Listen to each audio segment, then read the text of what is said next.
Hare Krishna Mataji's and Prabhuji's. Dandavat Pranam. Thank you so much for joining our morning japa session.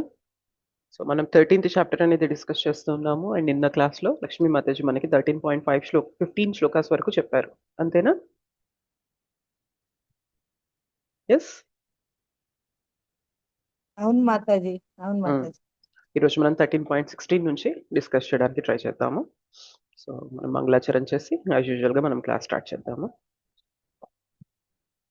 ఓం అజ్ఞానతిమిరాంధస్య జ్ఞానాంజనశలాకయా చక్షురున్మీలితం యేన తస్మై శ్రీగురవే నమః. శ్రీచైతన్యమనోభీష్టం స్థాపితం యేన భూతలే స్వయం రూపः కదా మహ్యం దదాతి స్వపదాంతికం. వందేహం శ్రీగురుः శ్రీయుతపదకమలం శ్రీగురూన్ వైష్ణవాంశ్చ శ్రీరూపం సాగ్రజాతం సహగణ రఘునాథాన్వితం తం సజీవం సాద్వైతం సావధూతం పరిజన సహితం కృష్ణ చైతన్య దేవం శ్రీరాధా కృష్ణ పాదాన్ సహగణ లలిత శ్రీ విశాఖాన్వితాంశ్చ.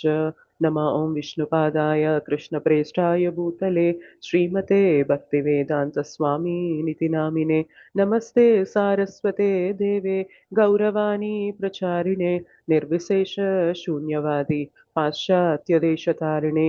నమో మహావదన్యాయ कृष्ण प्रेम प्रधायते कृष्णाय कृष्ण चैतन्य नाम्ने गौरद्विषे नमः.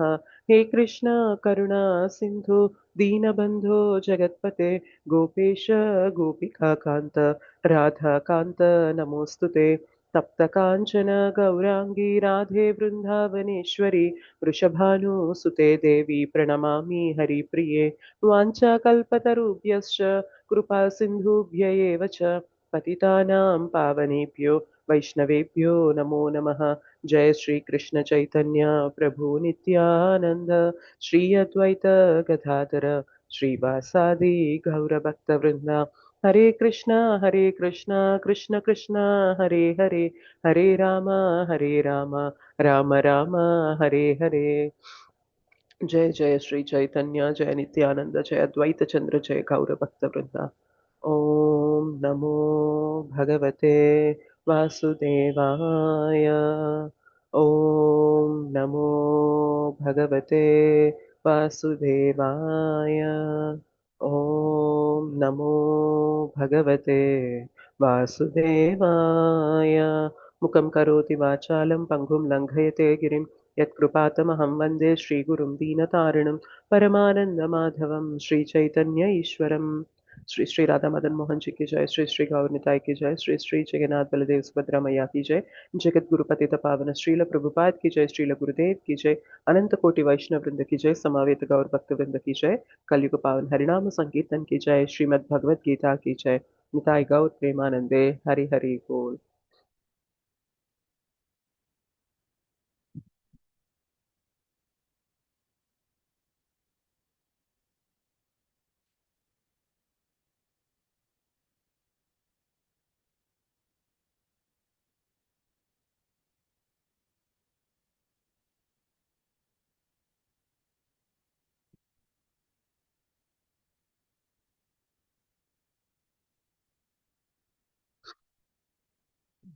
Thank you so much, Mataji and Prabhuji. Yeah, Hare Krishna 13th Mataji, chapter. దండవత్ ప్రణామ్. Hare Krishna Mataji, Dandavat Pranam. Hare Krishna Mataji, దండవత్ ప్రణామ్. హరే కృష్ణ దండవత్ ప్రణామ్. జ్ఞానయోగ చాప్టర్స్ అనేవి డిస్కస్ చేస్తున్నాం మనము. సో 13th చాప్టర్ అనేది కొంచెం డిఫికల్ట్ చాప్టర్. ఎనీవే మనం ప్రయత్నం చేస్తున్నాం డిస్కస్ చేయడానికి. సో లాస్ట్ క్లాస్లో మనం 8 నుంచి 12 శ్లోకాస్ వరకు కూడా జ్ఞానం ఉన్న వారికి గల లక్షణాలు ఏంటి అని చెప్పి డిస్కస్ చేసాం. గుర్తున్నాయా? ఎన్ని లక్షణాలు డిస్కస్ చేసాం ఆ రోజు? 20 లక్షణాలు మొత్తం. 20, కరెక్ట్. 20 క్వాలిటీస్ మనం డిస్కస్ చేసాం. ఆ తర్వాత మనం 13 నుంచి మనకి ఏం డిస్కషన్ స్టార్ట్ అయిందంటే పరమాత్మ గురించి జ్ఞానం అనేది ఇస్తూ ఉన్నారనమాట. సో పరమాత్మ యొక్క లక్షణాలు ఏంటి, ఎలా ఉంటారు, ఎక్కడెక్కడ ఉంటారు, ఆయన చేతులు ఎలా ఉంటాయి, కాళ్ళు ఎలా ఉంటాయి, సర్వత్రా వ్యాపించి ఉంటారు, ఈ డీటెయిల్స్ అన్ని డిస్కస్ చేస్తూ ఉన్నాం. Yes or no? అవును మాతాజీ. ఎవరైనా చెప్పగలరా నిన్నటి క్లాస్ లో ఏం చెప్పారు మాతాజీ అనేది? కొంచెం బ్రీఫ్ గా ఇవాళ క్లాస్ స్టార్ట్ చేసాం. సహనం గురించి, పరమాత్మ పరమాత్మ అంతా విస్తరించి ఉంటాడు. ఆయన కాళ్ళు, చేతులు, ముఖము, కళ్ళు ఇవన్నీ కూడా అంతా వ్యాపించి ఉంటాడు. జీవాత్మకు పరిధి ఉంటుంది, పరమాత్మకు మాత్రము సర్వవ్యాపి. పరమాత్మకు సర్వవ్యాపి అని చెప్పినారు మాతాజీ. అన్ని ఇంద్రియాలకు కూడా ఈయన గుణాలకు ఇంద్రియాలకు సంబంధము ఉండదు. పరమాత్మకు ఇంద్రియాలకు గుణాలకు వీటితో ఏది సంబంధం ఉండదు. ఆయనకు ఆధ్యాత్మిక ఇంద్రియాలు ఉంటాయి. ఆయన ఆధ్యాత్మికకు సర్వపోషకుడు, సర్వవ్యాపి, సృష్టి స్థితి లయకారకుడు. భగవంతుడు అనాసక్తుడు, భౌతిక గుణాలకు అతీతుడు, గుణాలపై ఆధిపత్యము కలవాడు. Correct. Thank you Mataji. Pavani Mataji చెప్తారు. హరే కృష్ణ మాతాజీ. దండప్రణాం. హరే కృష్ణ. 13 నుంచి మనం 13 నుంచి శ్లోకాన్ని చేంజ్ చేస్తున్నామంటే జ్ఞేయం ఏది తెలుసుకోవాలి, దేని గురించి తెలుసుకోవాలి అనేది జ్ఞేయం అని చెప్పారు. ఆ జ్ఞేయంలో ఫస్ట్ మనకు వచ్చేది ఏంటి అంటే తెలుసుకోవాల్సిన వాడు ఏంటి, ఏం తెలుసుకోవాలి. జ్ఞాత జ్ఞాన అని చెప్పచ్చు. ఈ రెండిటికి మధ్య ఎవరు ఏది తెలుసుకోవాలి అనే డిఫరెన్సియేషన్ చెప్పడమే జ్ఞేయం అనేది చెప్పారు. సో మెయిన్లీ చెప్పినట్టు ఎలా వ్యాపించి ఉన్నారు, సర్వత్రా ఉంటారు. అదే కాకుండా ఈ భౌతిక లోక సృష్టి మొత్తం అంతా కారణం ఆయన ఉన్నా కానీ ఈ భౌతిక సృష్టి యొక్క ఎఫెక్ట్ అనేది ఆయనకి ఎప్పుడూ ఉండదు అనేది కూడా చెప్పింది. సో బ్రహ్మము సోల్, జీవాత్మ సుప్రీం సోల్, పరమాత్మ గురించి బ్రహ్మం గురించి ఒక ఇంపార్టెన్స్ తెలుసుకోవడమే జ్ఞేయం అని కూడా చెప్తున్నారు. Hare Krishna. Hare Krishna. Thank you Mataji. So యాక్చువల్గా మనం ఇక్కడ భగవంతునికి సెన్సెస్ అనేవి స్పిరిచువల్ సెన్సెస్ అని చెప్పి అనుకుంటున్నాం. అంటే ఆయనకి మనలాంటి ఇంద్రియాలు, భౌతికమైన ఇంద్రియాలు కాకుండా ఆధ్యాత్మికమైన ఇంద్రియాలు ఉంటాయి అని చెప్పి తెలుసుకున్నాం కదా నిన్న క్లాస్లో. Yes sir. అయితే ఇంకొక విషయం ఏంటి అంటే యాక్చువల్గా జీవాత్మకి కూడా భౌతికమైన ఇంద్రియాలు కాకుండా ఆధ్యాత్మికమైన ఇంద్రియాలే ఉండేవి. కానీ జీవాత్మ ఈ భౌతిక ప్రపంచంలోకి పడిపోయి ఇలా భౌతికమైన దేహాలు ధరించడం వల్ల ఏమైందంటే ఆధ్యాత్మిక ఇంద్రియాలు అనేవి కప్పబడి భౌతిక ఇంద్రియాలు అనేవి వచ్చాయన్నమాట. ఓకే, అర్థమవుతుందా? సో జీవాత్మ పరమాత్మకి గుణాలు ఒకటే ఉంటాయి మనకు తెలుసు కదా. సో ఆత్మ ఎవరి అంశ అంటే భగవంతుని అంశ. సో భగవంతుడు సచ్చిదానంద విగ్రహ కాబట్టి మనం కూడా సచ్చిదానంద స్వరూపమే. అయినప్పటికీ కూడా ఏమవుతుంది అంటే భగవంతునికి ఆధ్యాత్మిక ఇంద్రియాలు ఉంటాయి, మనకు కూడా ఆధ్యాత్మిక ఇంద్రియాలు ఉండేవి. కానీ ఇలా మనం శరీరాలు తీసుకొని ఈ దేవీధామంలోకి రావడం వల్ల ఆధ్యాత్మిక ఇంద్రియాలన్నీ కూడా కప్పబడిపోయి మనకి భౌతిక ఇంద్రియాలు అనేవి యాక్టివేట్ అయిపోయాయి అన్నమాట. అయితే మరి ఈ భౌతిక ఇంద్రియాలని తీసేసి మళ్ళీ మన ఆధ్యాత్మిక ఇంద్రియాలని తెచ్చుకునే ప్రాసెస్నే మనం భక్తి అని చెప్పి చెప్తున్నాం అనమాట. ఓకేనా, అర్థమైందా? సో భక్తి చేసే కొద్ది ఏమవుతుంది అంటే మనలో ఉన్న ఆధ్యాత్మిక ఇంద్రియాల శక్తి అనేది పెరుగుతూ ఉంటుంది అనమాట. ఓకే, 16th శ్లోక అనేది చూద్దాము.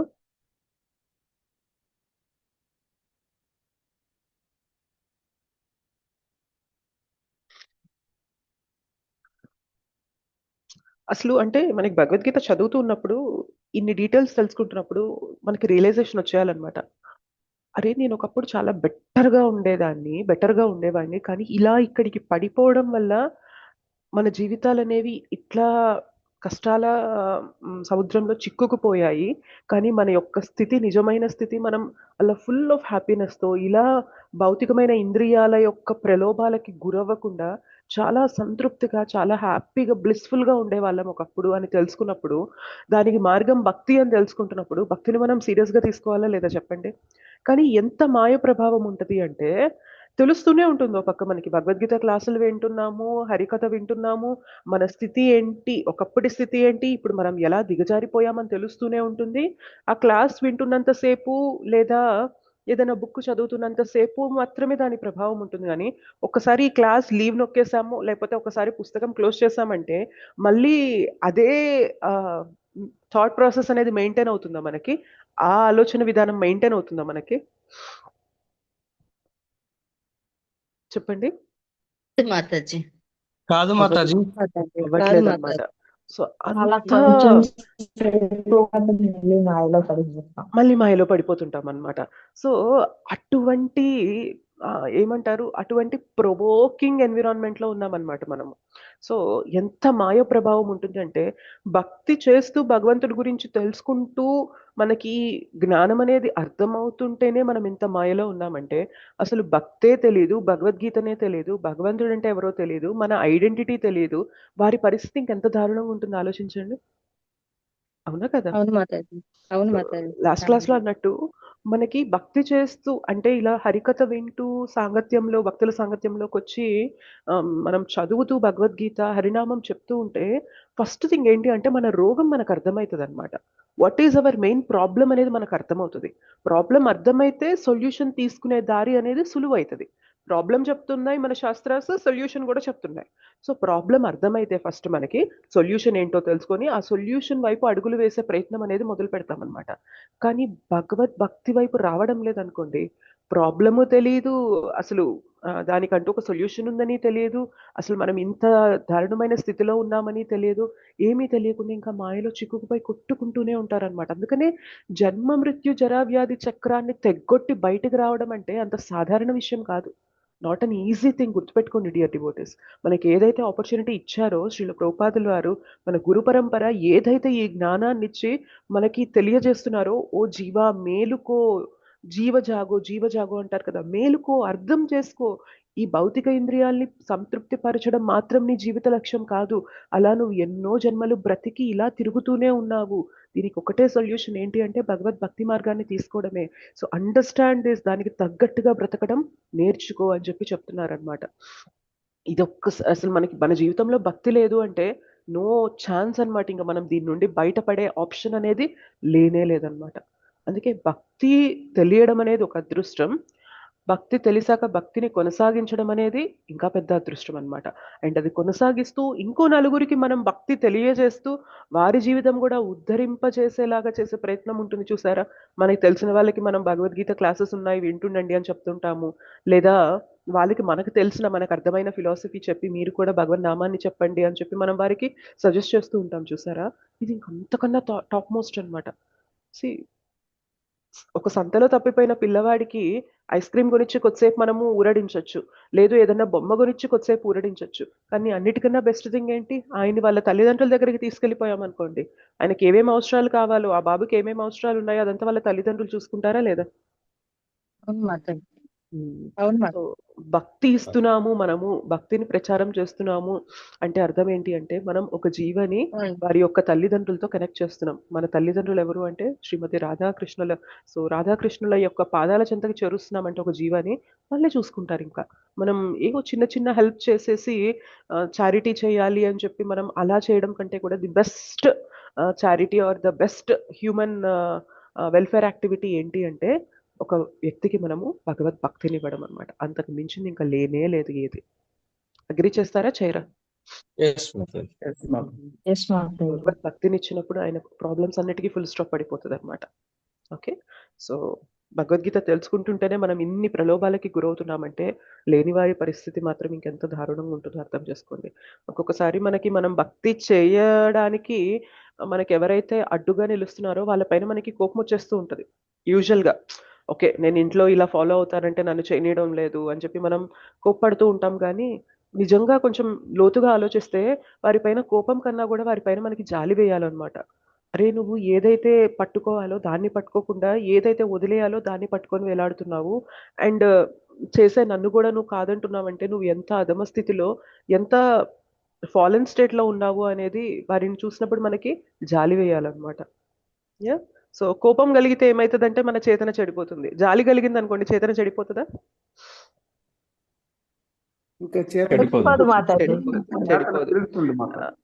చేతన ఇంకా మనకి వికసితమైనట్లు అనమాట. అయ్యో ఈ జీవ ఇట్లా పడిపోతున్నాడే, ఏదైతే మనకి జీవితంలో పరమ లక్ష్యం ఏదైతే ఉందో దాన్ని పక్కన పెట్టేసి ఇలా చిన్న చిన్న వాటి వెనక పరిగెడుతున్నారే అని వారి పైన మనకి జాలి కలిగింది అనుకోండి, అది కూడా భక్తిలో ఒక కైండ్ ఆఫ్ అడ్వాన్స్మెంట్ అనమాట. కానీ యూజువల్గా మనకి కోపం కలుగుతుంది అనమాట వాళ్ళని చూసినప్పుడు. నన్ను చేయనీయడం లేదు, నన్ను చేసుకోనివ్వడం లేదు, వీరు చెయ్యరు నన్ను చేయనివ్వరు అని చెప్పి మనకు కోపం వచ్చేస్తుంది. కానీ గొప్ప భక్తుల హృదయం ఎలా ఉంటుంది అంటే, ఇప్పుడు ప్రహ్లాద్ మహారాజ్ ఉన్నారనుకోండి, హిరణ్యకశిపు పైన ఏనాడైనా కోపం కలిగిందా ఆయనకి? లేదు. లేదు మాతాజీ, లేదు మాతాజీ. ఎప్పుడు కోపం కలగలేదు. చంపేస్తానని ప్రయత్నం చేస్తున్నా కానీ ఎన్నడూ కోపం లేదు. ఓకే, చంపాలి అని ప్రయత్నం చేస్తే భగవంతుని అనుగ్రహం ఉంటే, ఒకవేళ నేను చనిపోవాలని ఉంటే నేను చనిపోతాను, లేదు భగవంతుడు కాపాడాలి అనుకుంటే నేను ఎలా అయినా కాపాడబడతాను, భగవంతుని ఇష్టం అని చెప్పి చెప్తారనమాట. సో వారికి ఏ పరిస్థితి కూడా వాళ్ళని కదిలించదనమాట. కానీ ఒకసారి ఆలోచించండి, మనం అటువంటి స్థితికి వెళ్ళామంటే ఈ జగత్తులో ఉన్నా కానీ మనం ఆధ్యాత్మిక జగత్తులో ఉన్నట్లా కాదా చెప్పండి? అవును Yes, మాతాజీ. ఇవాళ మనం కానీ అంత భక్తి చేస్తున్నా అవును. కూడా చిన్న చిన్న డిస్టర్బెన్సెస్ కి కదిలిపోతూ ఉంటాం అనమాట. మన మనస్సు ఇంకా కంట్రోల్లోకి రాలేదు కాబట్టి అది ప్రతిదాన్ని పెద్దగా చేసి చూపిస్తుంది. భగవంతుడు పెద్దగా అయిన వాడిని చిన్నగా చేసి చూపిస్తుంది, సమస్యలు చిన్నగా ఉన్న వాటిని పెద్దగా చేసి చూపిస్తుంటది అనమాట. భక్తి చేస్తున్నప్పటికీ కూడా మనకి ఈ ప్రలోభం, మనస్సు యొక్క ప్రలోభం అనేది మనకు ఉంటూ ఉంటుంది అనమాట. కానీ ఒక్కసారి ఎటువంటి స్థితికి కూడా చెక్కు చెదరని ఆ, ఇదికి వెళ్ళామంటే మాత్రం, ఎటువంటి పరిస్థితికి కూడా ఇంకా మనం దేవీధామ ప్రభావం అనేది ఉండదన్నమాట, మాయా ప్రభావం అనేది ఉండదన్నమాట. అటువంటి భక్తి అనేది మనం చేయాలి. అలా చేస్తేనే మన జీవితాన్ని ఉద్ధరించుకోవచ్చు, మన జీవితం వల్ల ఇంకో నలుగురు జీవితాలు కూడా మనం ఉద్ధరింపజేయచ్చు అనమాట. So always take this process very seriously. అది సరే మనకి భగవద్గీత ఈజీగా చెప్తున్నారు, లేకపోతే భగవన్నామం ఈజీగా దొరికింది అని చెప్పి దీని విలువని తగ్గించి చూడొద్దన్నమాట. సో వజ్రం మనకి పనిచేస్తున్నారంటే వజ్రం విలువ తగ్గినట్లు కాదు. కాకపోతే వజ్రం అనేది మీరందరూ పొందాలి అనే ఒక ఉదారమైన హృదయంతో పంచుతున్నారు అని చెప్పి మనం అర్థం చేసుకోవాలన్నమాట. ఓకేనా? ఓకే మాతాజీ. యా. అంతే మాతాజీ. సో సాధన చేస్తున్న ప్రతిసారి కూడా ఈ పాయింట్స్ గుర్తుపెట్టుకోండి. ఏదైతే నాకు దొరికిందో ఇది చాలా చాలా చాలా చాలా చాలా అరుదైనదన్నమాట. మానవ జన్మ దొరకడమే దుర్లభమైనది అంటే, మానవ జన్మలో ఒక కరెక్ట్ మార్గంలో భక్తి దొరకడం అనేది ఇంకా అత్యంత దుర్లభమైనది. దాంతోపాటు ఇలా సాంగత్యంలో ఉండి భక్తి చేయడం అనేది టాప్ మోస్ట్ అనమాట. ఇంకా ఇది మనకి గురువుల నుండి మనం జ్ఞానం తెలుసుకుంటూ మనం ఇలా సంఘంలో ఉండి భక్తి చేయడం అనేది, దీనికి మించి భగవంతుడు మనకి ఏదైనా గిఫ్ట్ ఇవ్వాలి, భగవంతుడు ఇంకా దేవాది దేవుడు కదా, ఆయన మనకి ఏదైనా గిఫ్ట్ ఇవ్వాలి, ఇంకా టాప్ మోస్ట్ గిఫ్ట్ ఏంటి అంటే ఇలా భక్తుల సాంగత్యంలో ఒక అథెంటిక్ పరంపరలో, శ్రీల ప్రభుపాదుల వంటి గురువులు ఉన్న పరంపరలో మనకి ఇలా జ్ఞానాన్ని ఇచ్చి సాంగత్యంలో భక్తి చేయడం అనేది top most and top class gift అనమాట. మనందరికీ అది భగవంతుడు ఇచ్చేశారు. చాలాసార్లు మనం అనుకుంటూ ఉంటాం మనకి కృప లేదు అని అనుకుంటూ ఉంటాం, కానీ చాలా కృపనిచ్చారు భగవంతుడు. ఆ కృపని మనం నిలబెట్టుకుంటున్నామా లేకపోతే కాల్దంటున్నామా అనేది మనం చూసుకుంటూ ఉండాలన్నమాట. So we should always remember this. మనకి ఏదైతే దొరికిందో అది చాలా చాలా చాలా చాలా చాలా అరుదైనది డియర్ డివోటీస్. మనకి ఎప్పుడు కూడా ఓకే, వారి జీవితంలో చాలా ధనం ఉంది, వీరి జీవితంలో పలుకుబడి ఉంది, వారి జీవితంలో ఇది ఉంది అని ఇక్కడే చిక్కుకుపోతాం. కానీ ఎవరి జీవితంలో ఎంత కష్టపడినా ఎంత ఉన్నా దొరకని భగవద్భక్తి మన జీవితంలో భగవంతుడు మనకి ఇచ్చారనమాట. శ్రీల ప్రభుపాదుల వారు మనకి ఇచ్చారనమాట. దీన్ని నిలుపుకోవాలి మనం. ఓకేనా? Yes.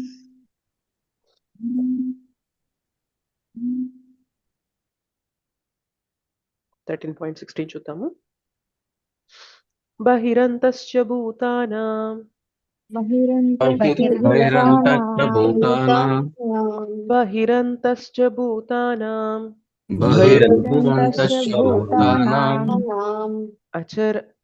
అచరం చరమేవ చ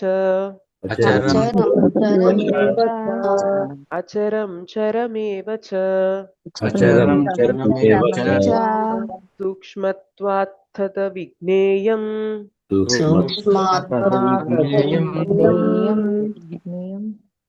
సూక్ష్మత్వాత్ అవిజ్ఞేయం దూరస్థం చాంతికే చ తత్ దూరస్థం చాంతికే చ తత్ బహిరంతశ్చ భూతానామచరం చరమేవ చ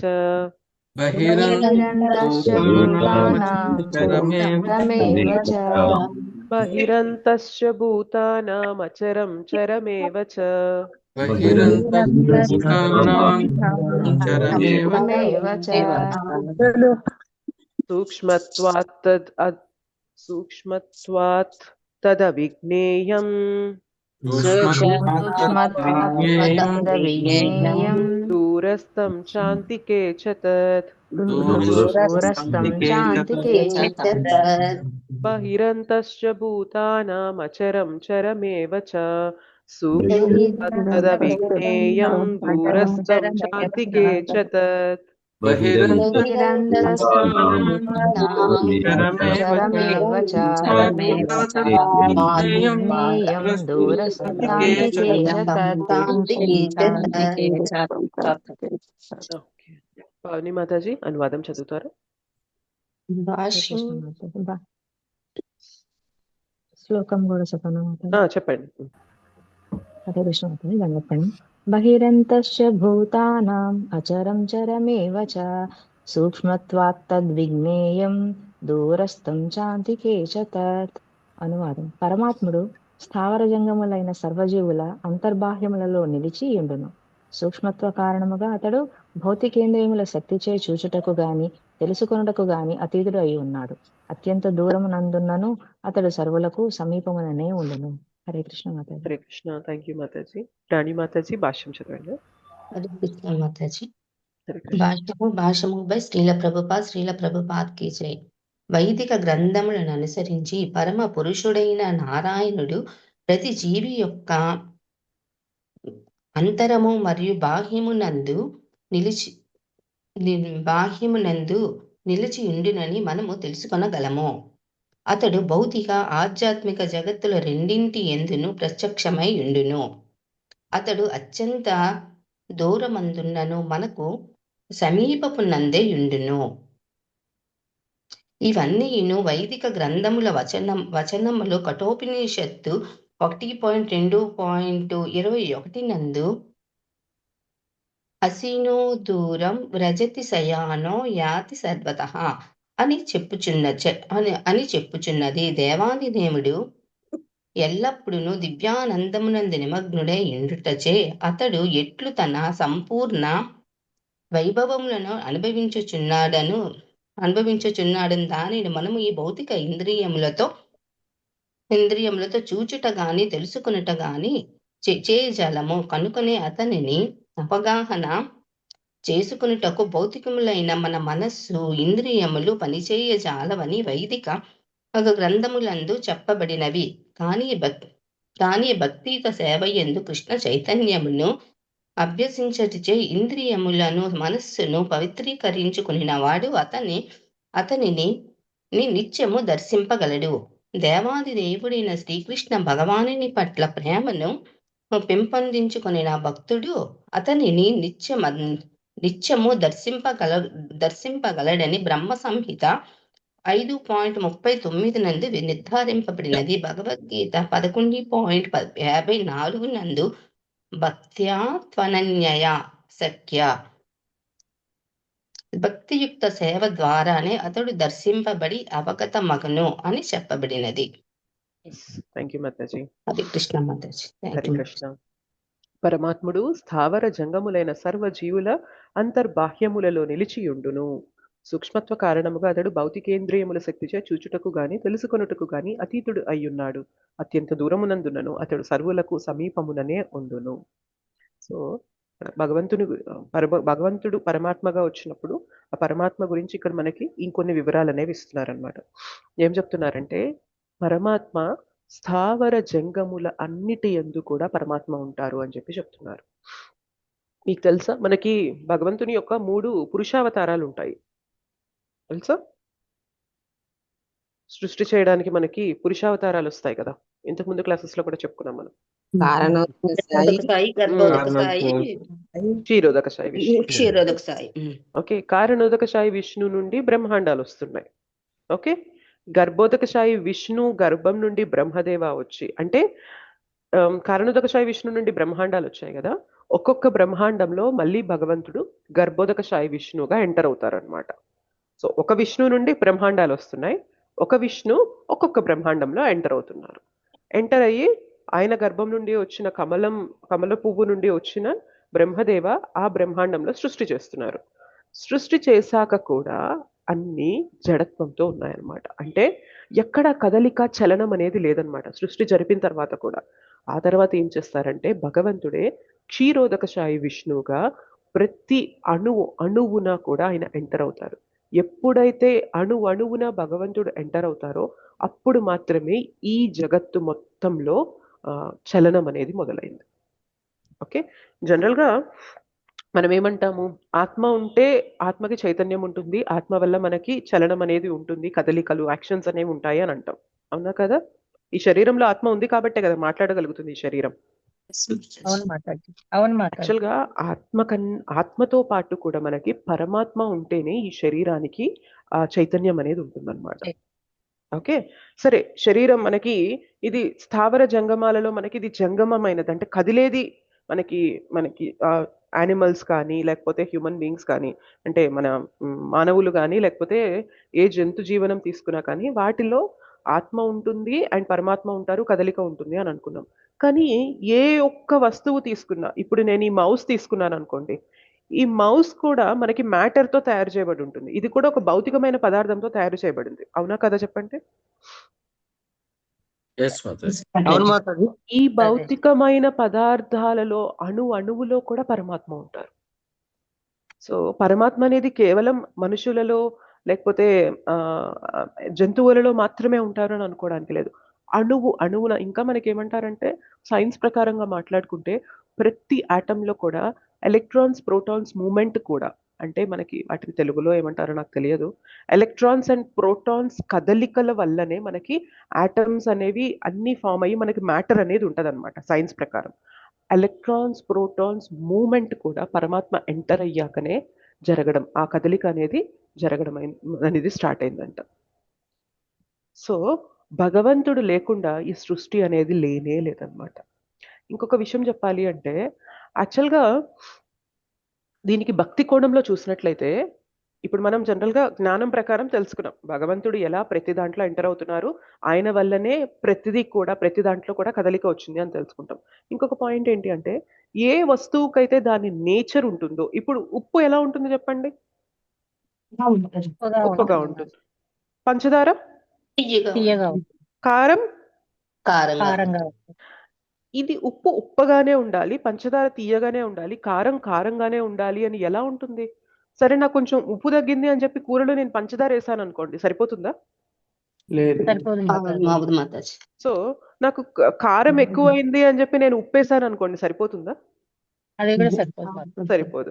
సో బేసిక్ గా దేని లక్షణం దానికి ఎలా ఉండగలుగుతుంది అంటే, ఒక్కొక్క అణువులో పరమాత్మ ఉన్నారు కాబట్టే దాని యొక్క లక్షణం అనేది దానికి రీటైన్ అవుతుంది అనమాట. ఉప్పు ఉప్పుగానే బిహేవ్ చేయడానికి, మనం చిన్నప్పటి నుంచి ప్రతి కూరలో ఉప్పు వేసుకొని తింటున్నాం. ఆ ఉప్పు ఉప్పగానే ఉంటుంది, ఇన్ని సంవత్సరాలు మనం తింటున్నాం. ఉప్పు వేస్తే ఉప్పు పెరుగుతుంది, ఉప్పు తగ్గితే ఉప్పు అనేది కూరలో తగ్గుతుంది, ఆ ఉప్పుదనం అనేది తగ్గుతుంది అనేది మనకి స్థిరంగా ఉంది అంటే, ఆ స్థిరత్వం, ఆ ఉప్పుకి ఆ లక్షణం ఎలా వచ్చింది అంటే పరమాత్మ ఉన్నారు కాబట్టే వచ్చింది. మన నాలుక పైన ఎప్పుడు పంచదార వేసుకున్నా తీయదనం వస్తుంది. సో నాకు చిన్నప్పుడు తీయగా ఉండేదండి, ఇప్పుడు ఏందో పంచదార వేసుకుంటే నాకు కారంగా ఉంటుంది అనే స్థితికి వచ్చిందా పంచదార ఏమన్నా? సో ఆ చక్కెరకి ఆ తీయదనం అనే రుచి కూడా పరమాత్మ ఉన్నారు కాబట్టే జరుగుతుంది అనమాట. ఓకేనా? సో ప్రతి దాని యొక్క లక్షణం అనేది పరమాత్మ ఉన్నారు కాబట్టే ఆ వస్తువు ఆ విధంగా బిహేవ్ చేస్తుంది అనమాట. ఓకే, ఇది జ్ఞానం కోణంలో. కానీ భక్తి కోణంలో చూసామనుకోండి, పరమాత్మ అసలు ఎందుకు వస్తారు తెలుసు మీకు? తెలుసా పరమాత్మ మనకి ఆధ్యాత్మిక ధామంలో ఉండరు, తెలుసా? మీరు ఎప్పుడైనా విన్నారా? పరమాత్మ ప్రతి అణువులో ఉంటారు మాత్రం. కరెక్టే, అణువులో ఇక్కడ ఉంటారు, దేవీధామంలో ఈ భౌతిక ప్రపంచంలో ఉంటారు. మరి ఆధ్యాత్మిక ధామంలో, గోలోక బృందావనంలో, వైకుంఠ లోకాల్లో, అయోధ్య లోకాల్లో కూడా పరమాత్మ ఉంటారా? ఉండరని చెప్పారు. ఎందుకు ఉండరు? ఓకే, ఉంటారంటే ఎందుకు ఉంటారు, ఉండరంటే ఎందుకు ఉండరు? ఉంటారు అంటే భౌతిక ప్రపంచంలో ఉంటారు కదా మాతాజీ, జీవులన్నీ అక్కడ కూడా జీవాలు ఉంటాయి కదా. మనం ఏమనుకుంటాం, కేవలం 10% జీవాలు మాత్రమే ఇలా పడిపోతారు కిందకి, 90% జీవాలందరూ అక్కడే ఉంటారు ఆధ్యాత్మిక ధామంలో అని చెప్పుకున్నాం కదా. మరి అక్కడ కూడా జీవాలు ఉన్నారు కదా, మరి పరమాత్మ అక్కడ ఎందుకు ఉండడం లేదు? ఇక్కడ ఎదురుగానే భక్తుల ఉండగా ఉంటారు. భక్తుల ఉంటారు దగ్గర మాతాజీ. ఉంటుంది మాతాజీ. ఎవరో చెప్తున్నారు, భక్తుల కమలాకుమారి దగ్గర మాతాజీ ఉంటారు. చెప్తున్నారు. అక్కడ అక్కడ నిత్యము వాళ్ళతో ఉంటారు కదా మాతాజీ, ఎదురుగానే ఉంటారు. ఇక్కడ మన హృదయంలో అయితే ఈ భౌతిక ప్రపంచంలో పరమాత్మగా ఉంటారు. అక్కడ అంటే మనం అక్కడికి వెళ్ళాము అంటే ఆధ్యాత్మికం అని చెప్పారు కదా మాతాజీ. అందుకోసం అని అక్కడ భగవంతుడు ఆ రూపంలోనే వాళ్ళకి డైరెక్ట్ గా కనిపిస్తారు మాతాజీ. విగ్రహ రూపంలో అంటే సచితానందంగా కనిపిస్తారు మాతాజీ. యాక్చువల్ గా మనం భక్తి కోణంలో మీరు చెప్పిన పాయింట్ కరెక్టే, ఇంకొంచెం యాడ్ చేస్తాను. సో మనము భగవద్ధామం నుండి ఇక్కడికి పడిపోయాం, అవునా కదా చెప్పండి. అవును మాతాజీ. సో ఇక్కడికి పడిపోయాక మనము మన కర్మానుసారం వివిధ రకాల జన్మలు అనేవి తీసుకుంటూ ఉన్నాం. ఒక్కొక్కసారి చెట్లుగా, ఒక్కొక్కసారి పురుగు పుట్రలుగా, ఒక్కొక్కసారి జంతువులుగా, ఒక్కొక్కసారి ఇట్లా మానవులుగా జన్మ అనేది తీసుకుంటూ ఉన్నాం. అయితే ఏ జన్మ తీసుకున్నా కానీ పరమాత్మ మనతో పాటు వస్తూనే ఉంటారనమాట. ఎక్కడి దాకా వస్తారంటే, అంటే మనం ఇప్పుడు ఆధ్యాత్మిక ధామం నుండి పడిపోయాం కదా, సో జీవుడితో పాటు కూడా పరమాత్మ తోడుగా వస్తారు. నువ్వు నీ కర్మల్ని బట్టి ఏ జన్మైనా తీసుకో, నీతో పాటు పరమాత్మ కూడా వస్తారు, మనతో పాటు పరమాత్మ కూడా వస్తారు. ఇట్లా జన్మ తర్వాత జన్మ తిరుగుతూ ఉంటాం. మనము భగవంతుని కృప వల్ల, ఆచార్యుల గురువుల కృప వల్ల భక్తిని తీసుకొని భగవద్భక్తిలో మనం సిన్సియర్గా ముందుకు వెళ్ళి భక్తియుత మార్గంలో పర్ఫెక్షన్ అనేది తెచ్చుకున్న తర్వాత మనం తిరిగి భగవద్ధామానికి వెళ్ళిపోతాం కదా.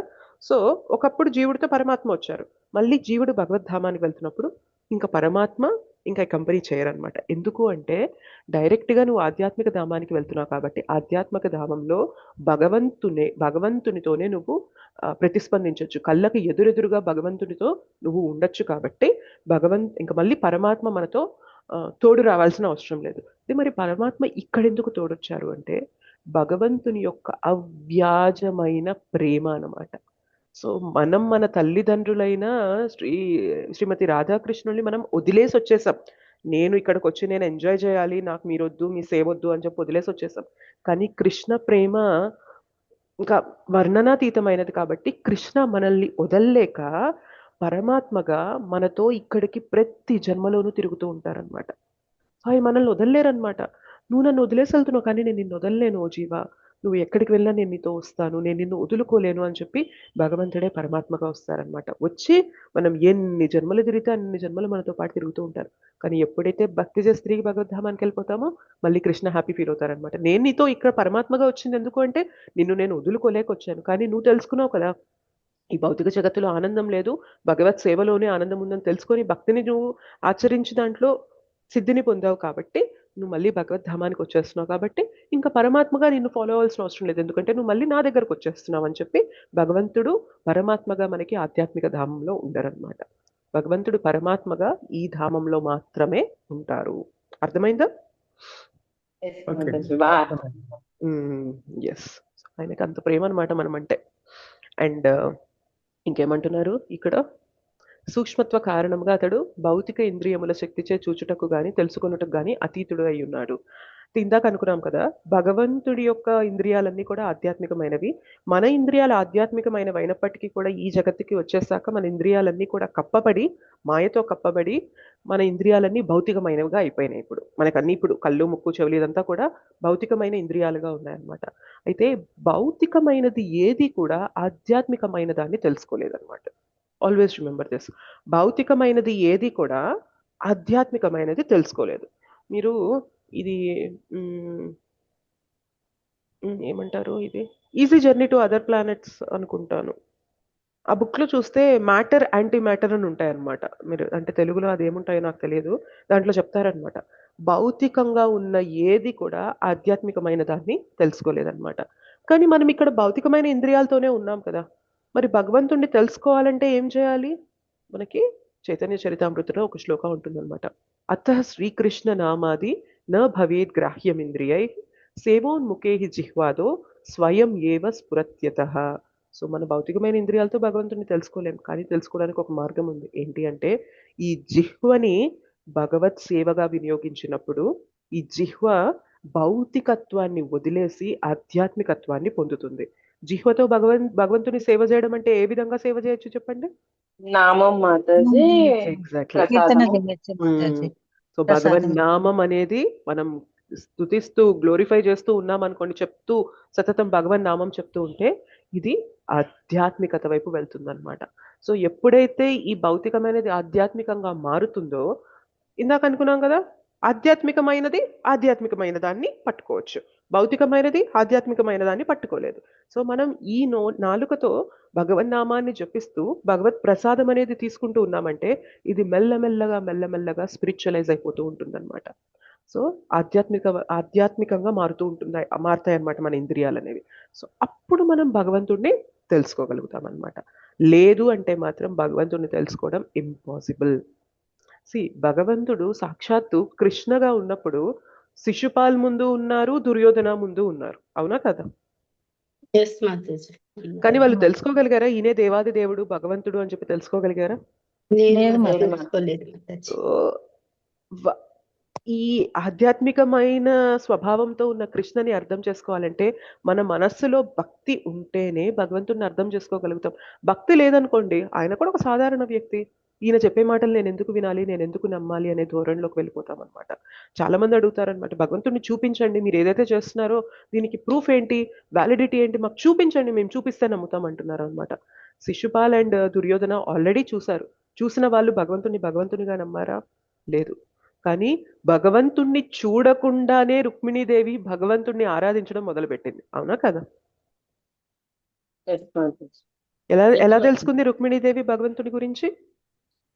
కథలు అన్ని చెప్తూ ఉంటారు వాళ్ళ ఇంటికి వచ్చినప్పుడు. ఎగ్జాక్ట్లీ. సో బ్రాహ్మణులు ఎవరైతే భగవద్ భక్తులు ఉంటారో వారి నోటి వెంట భగవత్ కథ విన్నది కాబట్టి భగవంతుణ్ణి చూడకుండానే భగవంతుడు ఈయన అని తెలుసుకొని నేను ఆయనకి సేవ చేయాలి అని చెప్పి ఆవిడ ఏమన్నదంటే, మీరు నన్ను స్వీకరిస్తే నా జీవితం అనేది ఉంటుంది, లేదంటే నా జీవితాన్ని నేను అంతం చేసుకుంటాను అని చెప్పి చెప్తుంది అనమాట. సో చూసిన వాళ్ళు కూడా భగవంతుణ్ణి గుర్తించట్లేదు, చూడని రుక్మిణీదేవి ఏమో కృష్ణనే దేవాది దేవుడు అని తెలుసుకుని ఆయన సేవ చేయాలి అని పరితపించింది. అంటే మనకి చూడడం ముఖ్యమా, వినడం ముఖ్యమా భగవంతుని గురించి చెప్పండి? ముందు వినడం. వినడం ముఖ్యంగా. అందుకే మనకి నవవిధ భక్తిలో దేంతో మొదలవుతుంది చెప్పండి? శ్రవణం. ఆల్వేస్ రిమెంబర్, భగవంతుని గురించి తెలుసుకోవాలి అంటే మిగిలిన ఇంద్రియాలనేవి తర్వాత, ఫస్ట్ చెవులు అన్నమాట. శ్రవణం చేస్తేనే కదా కీర్తనం చేయగలుగుతాం. జపం అనేది చెయ్యాలి, జపం యొక్క పవిత్రత ఏంటి, జపం ద్వారా భగవంతుని ఎలా రియలైజ్ అవుతాము అని ఫస్ట్ వింటేనే నాలుక ద్వారా మనం జపం అనేది చేస్తాం. అసలు జపం అంటూ చేయాలి అని మనం వినలేదనుకోండి, జపం అనేది చేయగలుగుతామా మనము?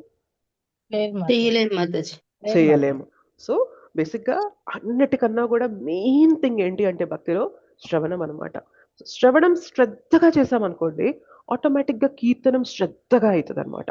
శ్రవణం శ్రద్ధగా అయితే కీర్తనం శ్రద్ధగా అవుతుంది, ఈ రెండు శ్రద్ధగా అయితే స్మరణం ఎప్పుడు కూడా భగవంతుని వైపు ఉంటుంది అనమాట. అదే కదా మనకు కావాల్సింది. అంతకాలే చ మామేవ స్మరణ్ ముక్త్వా కళేవరం ప్రయాతి సమద్భావం యాతి నాస్త్యత్ర సంశయః. యాతి నాస్త్యత్ర సంశయః.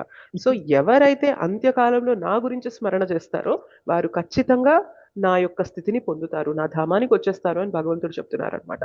స్మరణ ఎప్పుడైతుంది అంటే ఆల్ స్టార్ట్స్ విత్ శ్రవణం అనమాట. శ్రవణం శ్రద్ధగా విన్నవాడు కీర్తనం శ్రద్ధగా చేయగలుగుతారు. ఈ రెండు శ్రద్ధగా ఉన్నప్పుడు స్మరణంలో సతతం కృష్ణ ఉంటారు. సతతం కృష్ణ ఉన్నప్పుడు అంతకాలంలో కృష్ణ స్మరణ జరిగింది, అంత్యకాలంలో కృష్ణ స్మరణ జరిగినప్పుడు ఈ భవబంధనాలన్నిటి నుండి ఇలా మన చేతికి కట్టబడిన గొలుసులన్నీ అట్లా తెగిపోయి మనం హ్యాపీగా భగవద్ధామానికి వెళ్ళిపోవచ్చు అనమాట. సో మన ఇంద్రియాలు అనేవి భౌతికమైనవి. ఆ భౌతికమైన ఇంద్రియాలకి మనం ఆధ్యాత్మికమైన ఫీడ్ అనేది ఇస్తూ ఉండాలన్నమాట. చెవులకి హరికథ ఇస్తూ ఉండాలి, నాలుకకి హరినామం ఇస్తూ ఉండాలి, భగవత్ ప్రసాదం ఇస్తూ ఉండాలి. ముక్కు ద్వారా భగవంతునికి ఆఫర్ చేసిన ఫ్లవర్స్ కానీ తులసి పత్రాలు కానీ వాటి యొక్క వాసన అనేది మనం చూస్తూ ఉండాలి. అండ్ కాళ్ళు చేతుల ద్వారా భగవత్ సేవ అనేది చేస్తూ ఉంటే ఏమవుతుంది అంటే మెల్లిగా మన ఇంద్రియాలు అనేవి స్పిరిచువలైజ్ అయిపోతాయి అన్నమాట. ఓకేనా? సో మీకు చెప్పాను ఇంతకు ముందు, శ్రీల ప్రభుపాదుల వారు అంటారనమాట, ఒక వీడియోలో, ఒక షార్ట్ వీడియోలో నేను చూశాను, నాకు లేదు అమరేంద్ర ప్రభుజీ క్లాస్లో నేను విన్నాను. ఎవరైతే ప్రతిరోజు బ్రహ్మ ముహూర్తంలో 12 సంవత్సరాల పాటు భగవన్ నామాన్ని జపిస్తారో ఆ తర్వాత వారి నోటి వెంట ఏది వచ్చినా కానీ అది శాస్త్రాలకి అనుగుణంగా అయిపోతుందంట.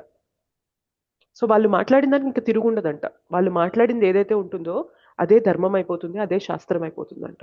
ఎలా జరిగింది ఇది? మన నాలుక చాలా భౌతికమైనది కదా. అక్కర్లేని గాసిప్స్ చేస్తూ, అక్కర్లేని మాటలు, అక్కర్లేని నిందలనేవి చేస్తూ, ఏది పడితే అది తిన్న మన నాలుకతో 12 ఏళ్ల పాటు భగవన్ నామాన్ని చెప్తే మన నాలుక ఎలా మారిపోయింది చూడండి. ఆధ్యాత్మికంగా మారిపోబట్టే కదా మనం అప్పుడు ఏది మాట్లాడినా కానీ అది ఇంకా ఇంకా ప్రమాణం అయిపోతుంది అని చెప్తున్నారంటే ఎలా అయిపోతుంది అది? అది స్పిరిచువలైజ్ అవ్వడం వల్లనే, అది ఆధ్యాత్మిక యొక్క గుణాన్ని తెచ్చుకోవడం వల్లనే అవుతుందా కదా చెప్పండి? మాతాజీ. మాతాజీ మాతాజీ గురు మహారాజ్ నుంచి వస్తే మరి అదే అనిపిస్తుంది మాతాజీ, గురు మహారాజులందరినీ. Yes. So you should always remember, మన ఇంద్రియాలతో మనం భగవంతుడిని పట్టుకోలేం, కానీ మనకి ఏదైతే సాధన ఇచ్చారో చూసారా, ఆ సాధన మనం నిత్యం చేస్తూ ఉంటాం. అందుకనే ఓకే, ఒక రోజు 2 రోజులు, ఒక వారం, ఒక నెల, ఒక సంవత్సరం, 2 సంవత్సరాలు, 5 సంవత్సరాలు, 6 సంవత్సరాలు చేశాను, నాకు తెలియడం లేదు అంటే కుదరదు. చేయగా చెయ్యగా చెయ్యగా చేయగా మెల్లగా స్పిరిచువలైజ్ అయిపోతూ ఉంటాయి అనమాట. ఇప్పుడు మనకి ఓకే, ఎంతో కొంత మనం ఏదో ఉడత మాత్రపు భక్తి అనేది మనం చేస్తూ ఉన్నాము. ఈ నోటి వెంట ఎవరినైనా క్రిటిసైజ్ చేయాలి అంటే మనకి మనసు ఒప్పుతుందా చెప్పండి? ఎవరినైనా నిందించాలి అంటే మనసు ఒప్పుతుందా? ఒప్పుకోదు ఓ మాతాజీ. మాతాజీ ఎందుకు ఒప్పుకోవట్లేదు? ఒకప్పుడు చాలా ఫ్రీగా తిరిగేది కదా మన నాలుక. ఎవరిని నిందించాలన్నా, ఎవరిని మనము గాసిప్ చేయాలన్నా చాలా ఫ్రీగా తిరిగేది కదా నాలుక. కానీ ఇవాళ కొంచెం ఎవరినైనా ఏదన్నా అనాలి అంటే కొంచెం ఆలోచిస్తున్నామంటేనే దాని యొక్క ఆధ్యాత్మికత నాలుకకు వచ్చింది అని చెప్పి మనకు అర్థమవుతుందా లేదా చెప్పండి? ఇదే మనకి పరీక్ష అన్నమాట. మనం చాలా సార్లు కళ్ళకి చూపించండి చూపించండి అంటాం, కానీ సాధన చేసే కొద్దీ మనలోనే మనకి మార్పు అర్థమవుతూ ఉంటుందన్నమాట. ఒకప్పుడు భౌతికమైన విషయాలు వినడానికి చాలా తప్పించే వాళ్ళం. ఇప్పుడు ఆ విషయాలు వింటుంటేనే లోపల కలత పెరుగుతుంది అని మనకు అర్థమైపోతుంది. అవునా కదా? ఎస్ మాతాజీ. సో అదే భగవంతుని గురించి వింటూ ఉన్నాం అనుకోండి, జీవితంలో ఎన్ని కష్టాలున్నా కానీ ఆ వింటున్నంత సేపు కూడా మనసు ఎంత ప్రశాంతంగా, ఎంత నిర్మలంగా ఉంటుందో మనం ఎక్స్పీరియన్స్ అవుతున్నాం. Yes or no? Yes Mataji. So మనకి ఆ ఆధ్యాత్మికత అనేది మన ఇంద్రియాలు తెచ్చుకుంటున్నాయి కాబట్టి ఈ సాధన ద్వారా మనం ఈ ఇంద్రియాలతో భగవంతుడిని చూడగలుగుతున్నాం అనమాట. ఐ మీన్ తెలుసుకోగలుగుతాం అనమాట. లేదు అంటే భగవంతుడిని తెలుసుకోవడం అనేది అసాధ్యం. ఓకే. అండ్ ఇంకేమంటున్నారు అంటే, అత్యంత దూరమునందునను అతడు సర్వులకు సమీపమునే నుండును అని అంటున్నారు. భగవంతుడు గోలోక బృందావన్లో ఉన్నారు. గోలోక బృందావన్ మనకి దగ్గర ఉందా చెప్పండి? చాలా లేదు దూరం మాతాజీ. చాలా దూరం ఉంది. ఇక్కడ నుండి అమెరికాకు ఉన్నంత దూరమా? లేదు మాతాజీ, ఇంకా ఎంత మనం అని తెలీదు. చేయలేం మాతాజీ, ఎక్స్పెక్ట్ చేయలేం మాతాజీ ఇంత అనేసి. ఎగ్జాక్ట్లీ. సో చాలా చాలా చాలా దూరంలో ఉంది మనకి. కానీ అదే భగవంతుడు పరమాత్మలాగా మనకి ఎక్కడున్నారు చెప్పండి? మన హృదయంలో ఉన్నారు మాతాజీ. సో భగవంతుడు గోలోక బృందావన్లో, వైకుంఠ ధామాల్లో పరిధి ప్రకారం చాలా దూరంగా ఉన్నారు. కానీ అదే భగవంతుడు పరమాత్మగా ఎంత దగ్గరగా ఉన్నారంటే, ఇప్పుడు మనం మన పిల్లల్ని దగ్గరికి తీసుకుంటున్నాం అనుకోండి, ఇట్లా మనం దగ్గరికి ఒడిలోకి తీసుకుంటున్నాం అనుకోండి, మన పిల్లలకి మన మధ్యనైనా కానీ దూరం ఉంటుందేమో, కానీ మన హృదయంలో ఉన్న పరమాత్మకి మనకి అసలు దూరం అనేదే ఉండదంట. అర్థమవుతుందా? ఇప్పుడు మనం పిల్లల్ని దగ్గరికి మనం ఒడిలోకి తీసుకుంటుంది తల్లి, అయినప్పటికీ వారి మధ్యన డిస్టెన్స్ ఉంటుందేమో, కానీ మన హృదయంలో ఉన్న పరమాత్మకి మనకి డిస్టెన్స్ అనేది అస్సలు ఉండదన్నమాట. అంటే భగవంతుడు అంత దూరంగానూ ఉంటున్నారు, ఇంత దగ్గరగానూ ఉంటున్నారు. ఇది కేవలం భగవంతుడు మాత్రమే చేయగలరు. అవునా కదా చెప్పండి? ఎంత మ్యాజికల్ గా ఉంటుంది చూడండి అసలు. ఇవన్నీ మనం డిస్కస్ చేస్తూ ఉంటే ఆయన అంత దూరంగానూ ఉంటున్నారు, అదే భగవంతుడు మనల్ని వదలలేక ఇంత దగ్గరగా నా హృదయంలో కొలువై ఉంటున్నాడు అంటేనే చాలా, అంటే చాలా స్పెషల్ గా ఉంటదన్నమాట. కృష్ణ ఎంత స్పెషల్ కదా.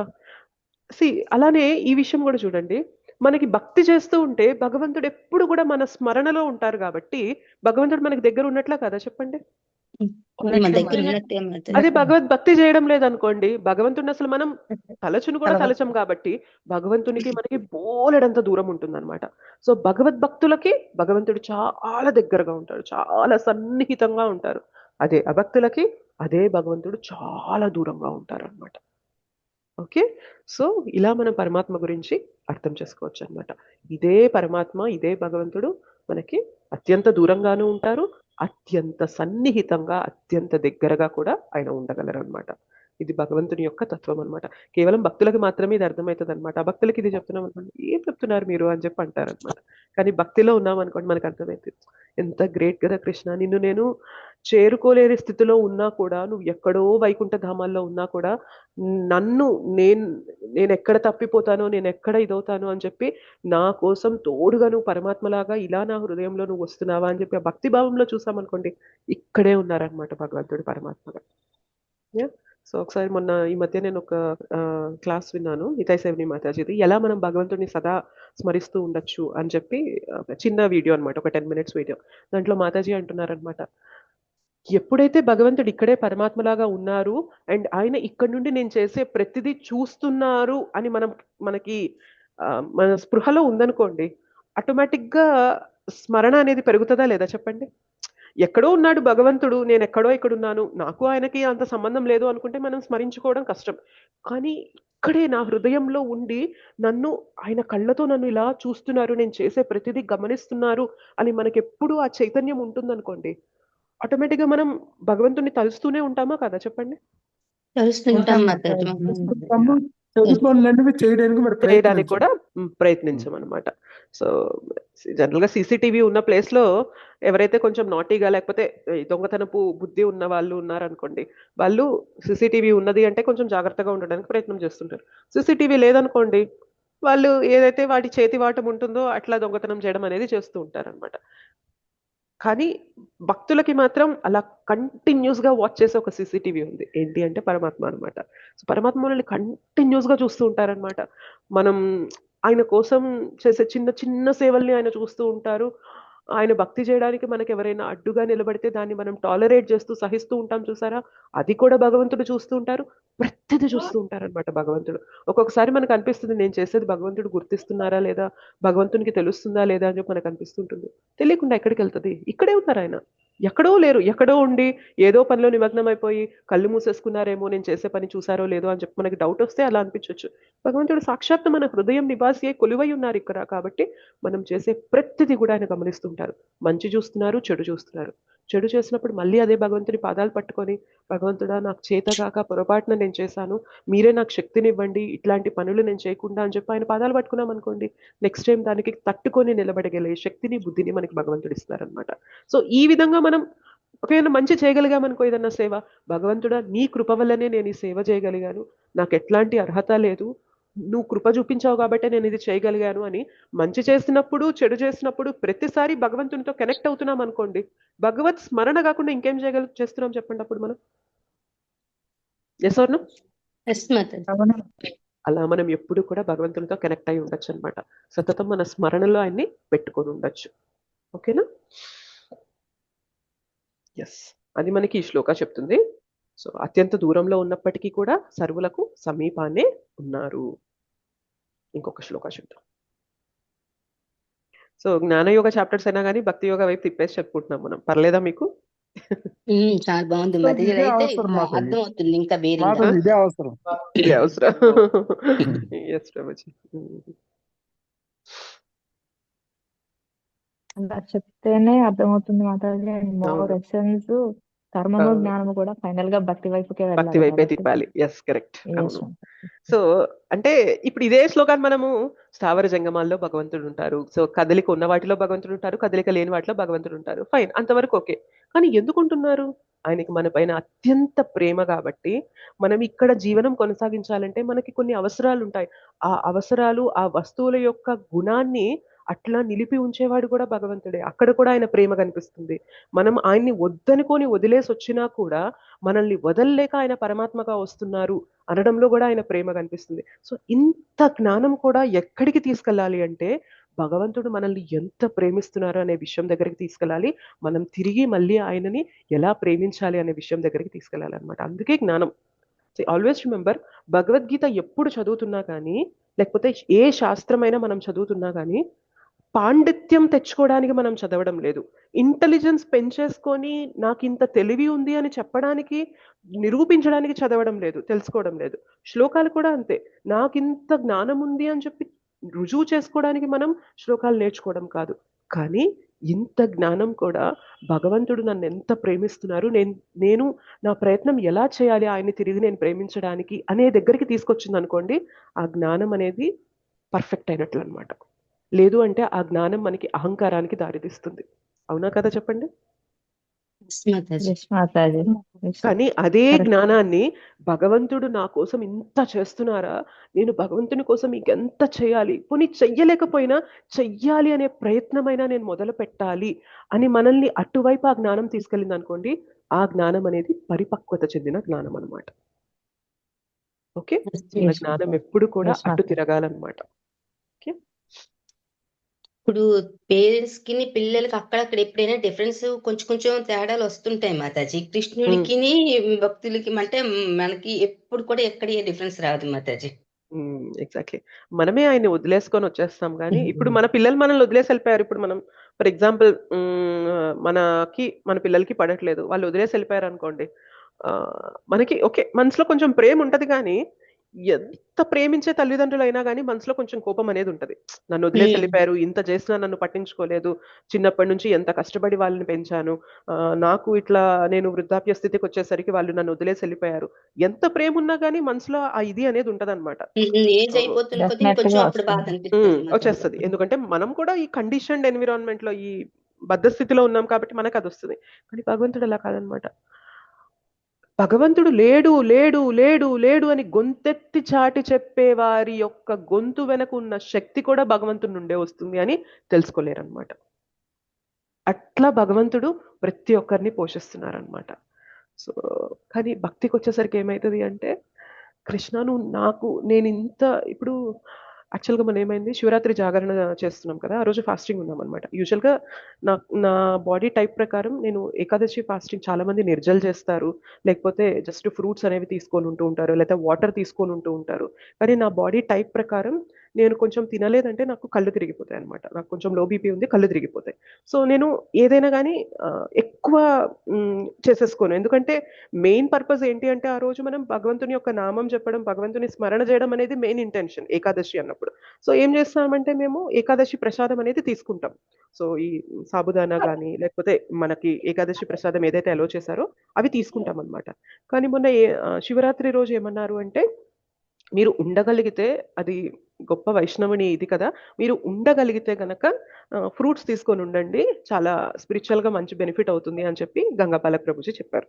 సో ప్రయత్నం చేద్దామని చెప్పి స్టార్ట్ చేసామన్నమాట. ఆ ఫ్రూట్స్ తీసుకొని ఉంటున్నప్పుడు రోజు ఆహారం తినే శరీరం, తట్టుకోలేని శరీరం ఫ్రూట్స్ తీసుకొని ఉంటున్నప్పుడు అంత ఫ్రీగా ఉండదు కదా మనకి. కడుపులో ఆకలేస్తూ ఉంటుంది, కొంచెం కష్టం అనిపిస్తూ ఉంటుంది, కళ్ళు తిరుగుతున్నట్లు అలా అనిపిస్తూ ఉంటాయి, కొంచెం కష్టం అనేది అనిపిస్తుంది కదా.